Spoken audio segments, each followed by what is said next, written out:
Oh, this relaxing looks fucking hard. But really, though, I mean, even though we say it so obviously jokingly, it really is that hard for people to do, especially around one another.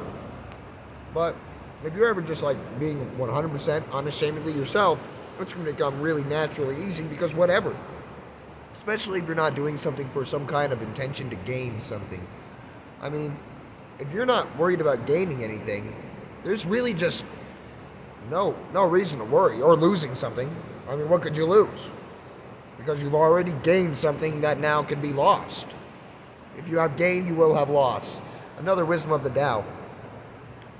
I'm glad we talked a little better this time. I thought earlier we were talking like I was an idiot. I'm not sure. She said it sounded like I was cool. I was like, all right, whatever. I mean, and there's other channels that I've done that I'm like, man, that guy is the bomb. This time I just wasn't about it. I don't know. We're still going to post it all, though. We're going to show the entire process. Because you just don't even understand. Like, not only are we amazing now, but we're getting more and more amazing in all of consciousness, too. So as we explain ourselves, and all the different views that have come into place, we explain everything as well. That's going to be a fun thing. To really set greater and greater into sea. It's so crazy, all the things that have to be said. To bring that into focus, though, I mean, shit. We've been talking for hours and hours and hours, videos and videos and videos, and I feel like we barely said anything about it. I mean, we've been saying the redundant patterns that, yeah, everything's effortless, everything's limitless, everything's this, everything's that. We've talked about how it's all the marrying of the male and the female, it's the phi ratio, how it's the center frequency, it's the heart of all that is, it's unconditional love for all beings everywhere without one exception. And we talked about all these simple things about non-duality and how duality is not, and so it's completely illusory and it simply isn't. We've also talked about unlimiting our expression through the very simple act of self-expression and honesty, authenticity, being able to come into authentically. And we did guide to maybe do that with ourselves first, contemplate, see what's going on with that, and then maybe go out. But also to remain honest the whole time. I mean, well, I don't promote lying in any way. If you find out that you're a liar right now today, it'd be a good thing to change your way. That would start setting this straight. You know, they say you reap what you sow, what you get is what you get. And all the time you're lying to yourself, and everything is yourself, then start to, what do you expect yourself to do to you in return? You want to get honesty, you want to get truth, you want to get things that are real and of value, then you've got to give that to the world. And that starts with you, just giving you who you are truly, right now, authentically. Who are you? Are you a thief, a murderer? Who are you, a liar? I'm not saying go sell yourself to slaughter. Maybe, bring yourself to a place where you can change and see that you're worthy and transcend those things to where you feel confident that you can confess these things and say that, hey, I'm a changed being, whatever it happened to be. I did things much more subtly than the brute force harsh reality in which I seem to be perpetuating when I project these things or say these things, reflect these things in whichever way. So I always use these disclaimers so that we know, we can go gently into the night.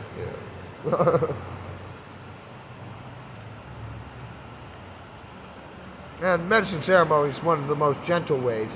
It's also the most intense and abrupt ways, but in a way, it's gentle,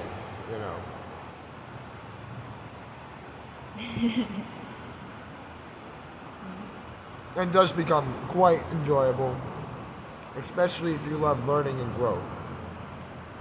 It's really what this path is for. Those that love learning and growth. If you don't love learning and growth, no problem. Just do whatever it is you love.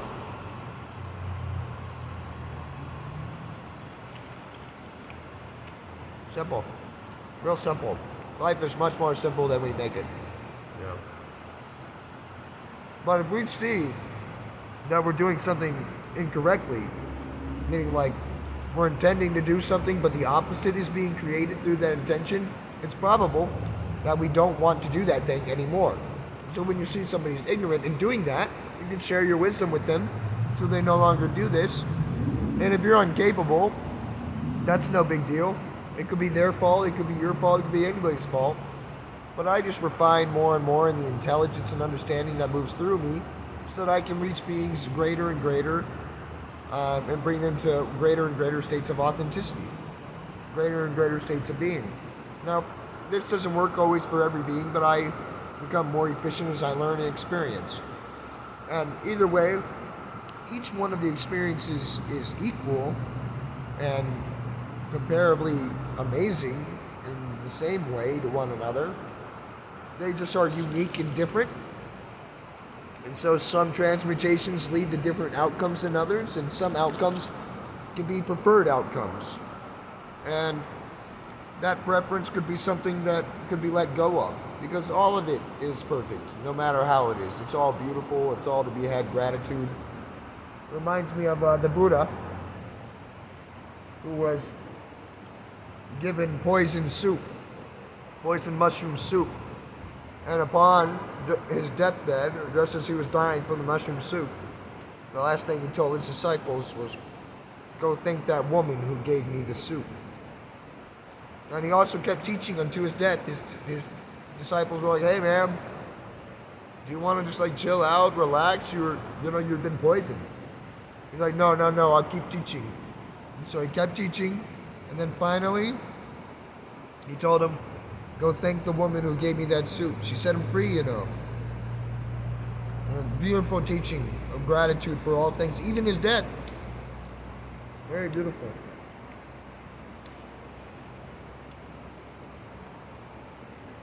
Very hard for one's life to be the utter example of such beautiful compassion and wisdom united. Not only did he say the right thing compassionately, but he understood it wisdomfully. Very beautiful. Coffee.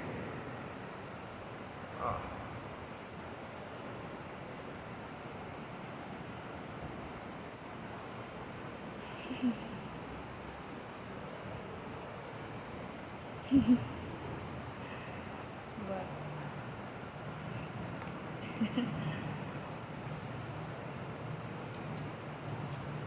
I think that's pretty accurate. Okay.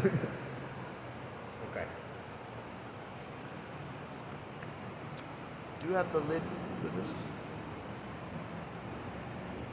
Very nice. Thank you so much. Okay. So here we go, going down the end nows of expression, and the relaxation of that expression being the key point to allowing the moment move through us much more effortlessly. Now, we talked about the voice coming through in that experience, going through digital tones, and then many languages. Now, this is the beginning time of me realizing the throat in a huge way. One of the beginning times. Actually, a year previous to this, my throat had been so completely open that it felt like my entire neck was the sound maker, and I could make any noise, any sound, any voice to any tone structure at all. It was really phenomenal, amazing. That was when I went from my root to my crown, and all of this had opened up. It was very amazing. And the next time was then. And so the voice, ever since these moments, has been this open. And so even right now, it is that open. And for some reason, it's not being used to that level of openness. Now, there are reasons why this is. There are frequencies that cannot be just added to any sphere of awareness body. These frequencies would ripple everything to such a huge amount that it would cause things to be overloaded in their circuitry. So we're harmonizing, we're rising and falling with what is a benefit for all of what is essentially ourselves, or very literally ourselves here. We think we're doing something here, but it's all of this that is ourselves. So we're here in great harmony with ourselves all the time. So when you find out yourself, it makes perfect sense for you to play ball with yourself. And it's wonderful when you find out that what's important for this yourself is actually what's important for this yourself, because you found out what is important for this yourself actually, and not what this yourself might believe it to be when believing in illusory realities based on the notion of duality.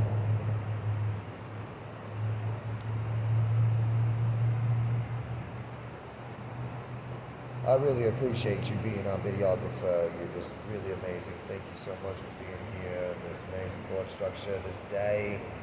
I keep saying that word over and over and over again too.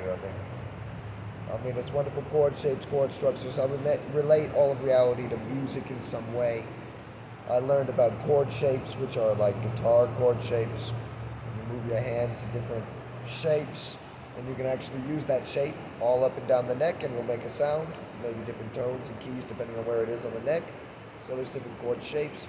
And for me, I use chord shapes, chord structures to explain many chord shapes. So 3 chord shapes in a row, or like a chord progression really is more what it is. But that usually explains like moments and experiences, and the beats or the rhythm of the breath in the moment, the heartbeat of the moment, the sound of the moment, the play of the moment, the energy of the moment. When the syllables create one whole sound, it's a chord shape, and if I was saying that whole sound to be simply a single syllable, then that could be expressed as a chord shape, and then the chord structure, the chord progression could be many syllables together, or many chord shapes together, which are many full transitions of syllables. Now, this is a very kind of blocky, confusing style way to have explained this, I feel like, but hopefully we can figure out what this is through the much amazing dialogue that comes through because of this and before this. But I see a body mudra to be like a chord shape. So I'll hold my body in expression. A posture is like a chord shape. And that posture comes with words and observations, tones, ways to express with all of the senses. And that would be a chord shape. And when that body does a dance or a motion, that can be like a chord progression or a chord structure. Syllables can be each one of the points of the movements, all the very tiny points. And so there's many ways to relate these things that make sense to me, obviously, or else I wouldn't be using them. I'm quite intelligent, but I do realize that these speak to an intimate and personal dialogue that's been happening with me internally, and that may not be shared in commonality with the conscious collective, and so I'll do my best to define these things as clearly as I can in impeccability so that there leads to no misled information or confusion.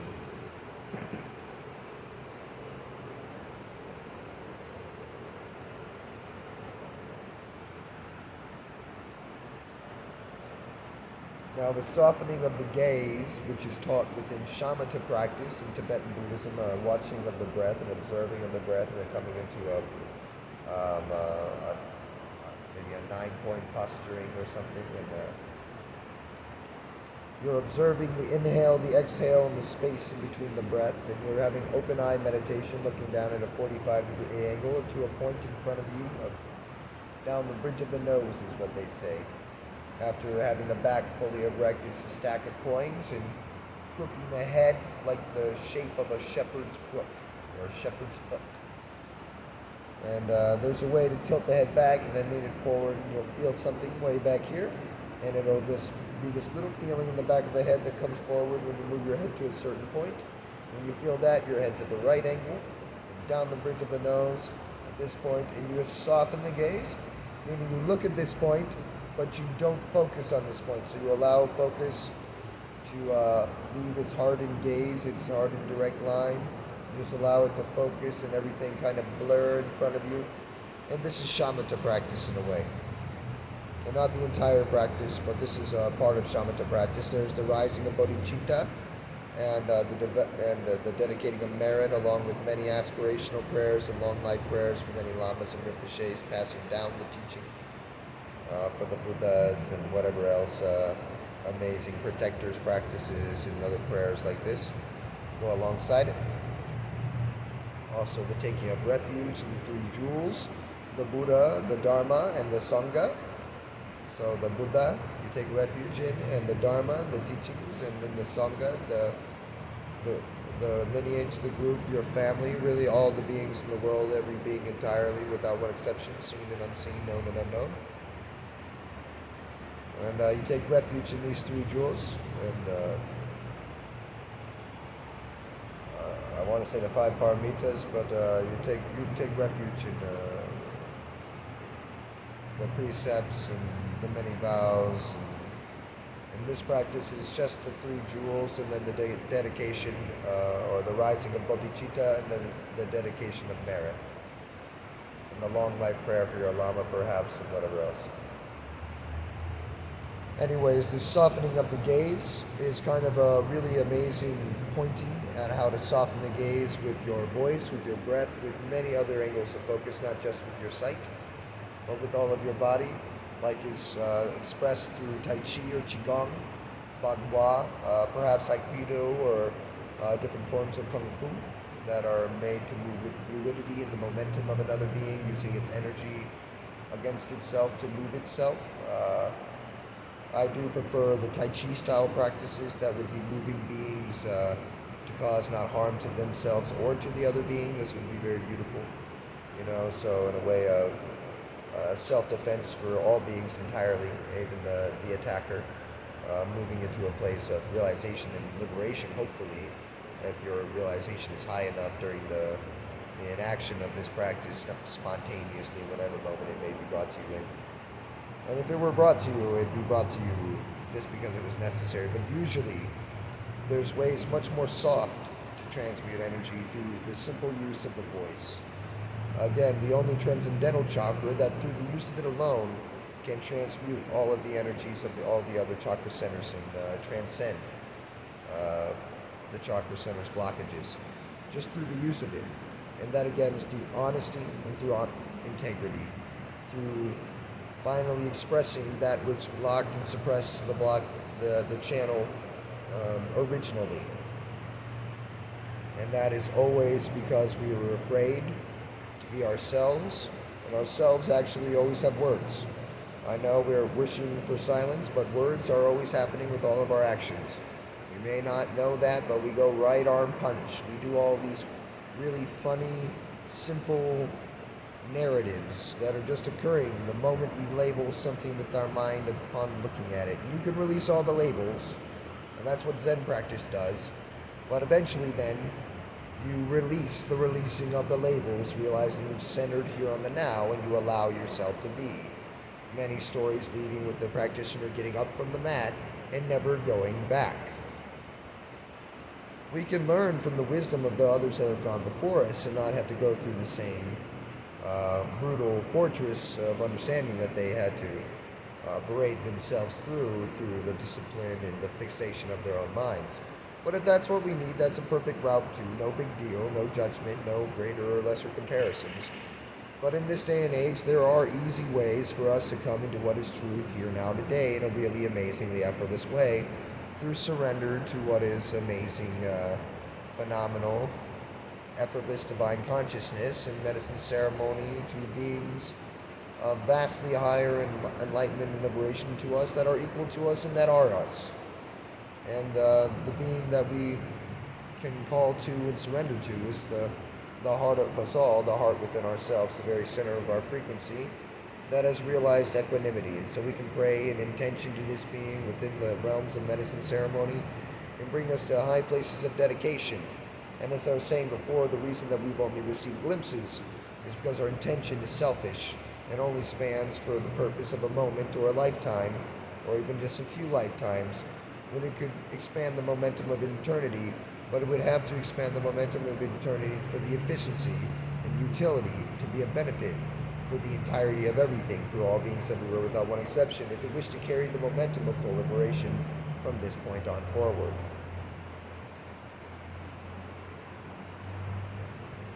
It's a scientific experiment, and these are the parameters in which need to be met in order to allow the ground to be properly prepared uh, to allow this experiment to be brought to fruition within each and every one of us. And there's plenty of stories and amazing wisdoms that we can bring into understanding and commonality to see that they express this very, very specifically and articulate it very, very, very efficiently, very amazingly, very precisely, very cutely, or very astutely. So we're coming into a modern way to be able to express this to ourselves, upgrading the dialogue to one that will be very easily understood and implemented. As we began saying in a previous video, even that, we get better as we go. Now we can light a lighter instead of rub two rocks together, which is just wonderful. What a beautiful gift this is to be able to do this. Many people say this. Computers are a great gift. Many things are a great gift for the efficiency and the progression of our evolution as a species and for our evolution as consciousness entirely. And we are learning and growing faster and faster routes. And finally, the wisdoms of the East have met the wisdoms of the West, and the wisdoms of all the world have been able to unite in a way to bring a very quick and efficient unity to the teachings of the crown chakra, with the teachings of the root system, the medicine shamans, with the shamans of ritualistic, amazing, phenomenal upper consciousness practice. And we can take these intentions and see what was happening here.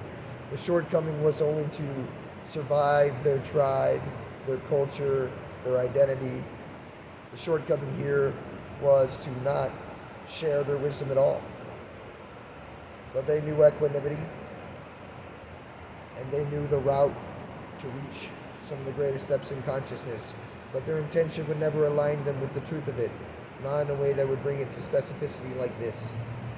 And so if we could just unite wisdoms in the world, we could see the amazing gateways in them all and find ourselves in amazing center balancing with the entire story of our reality. And that would be really amazing. I know I only use 2 gateways here, but for the greatest amount of efficiency and simplicity, these are the only gateways that need to be expressed really. This place has a really effortless gateway, but they don't know the intention, because they don't know that they're one with everything the same way that these did. And they may have been sharing in some of the same cultural backlashes from thinking of themselves as being the best. This could be possible. A lot of people think they're the greatest people, but we all are the greatest people together as one. And nobody is greater than the other for whatever placement and purpose that they have ever been put. We are all here equally giving to each other in the most amazing ways for the benefit of one another, for the liberation of us all, entirely the whole of consciousness. We are heroes, we are amazing, and it's phenomenal. And we can realize this quite easily through these really simple processes of surrender. And it will be a continued learning and growth for a long time as we learn the amazing, vast uniqueness of our beings and how we will express here efficiently in harmony with everything. And as we all come into greater realms of realization in the sharing of our expressions, the sharing of our honesty and our authenticity, we will find greater and greater sturdying as we build one another up by just simply sharing truly how it is we see one another. Not to hurt one another, but to help each other by providing perspective and the points of angle and view in which we've been given to view up until this point in our experience. We can tell of our dissonance and our wrongness, and we can ask for ways to move through this. We can do all things with honest authenticity and for the ability to wish to continue growing and learning, knowing that it's okay to be wrong and make mistakes. It's okay to be not the master, not more than the student. It's okay to just simply be in any way that we may ever be. Really.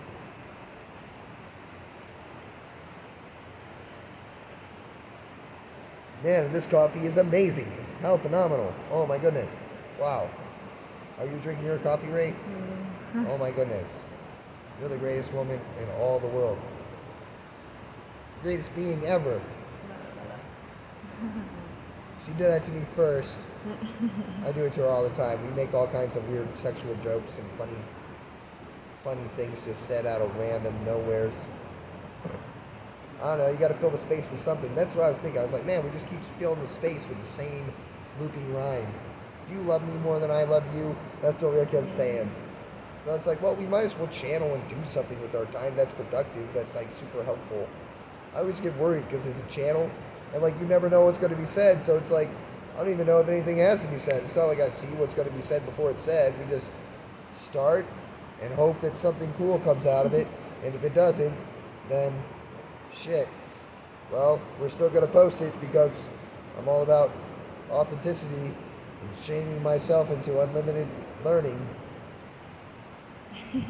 So yeah, and I really believe in myself. So I really don't care what happens with it. If it doesn't seem good, then it's not good.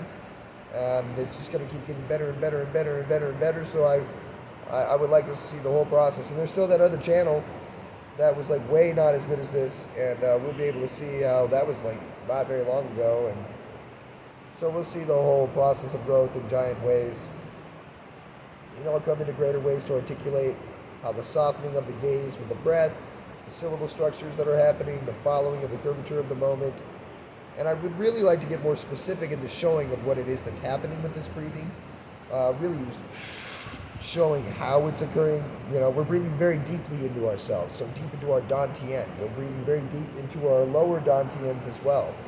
Now, through practicing breathing, deep breathing, just maybe 10 times a day or however many times I can come into awareness of changing my breath from my chest to my stomach, from up here to deep breathing down here. So when they tell you to breathe deeply, they're telling you to breathe into your stomach, not into your chest anymore. And so there's a practice that my friend showed me during body work where he just put his hand on my stomach and have me push up his hand using the inhale of my breath. And then I'd blow out from the hand position too. Then I breathe in that pot, I blow out. And I just keep doing that. Eventually I did learn how to transfer my breath from my chest to my stomach. And eventually it became to where it was easy, just the intention alone was the only thing changing where I breathed. So I could easily breathe just by my focus, having attention here,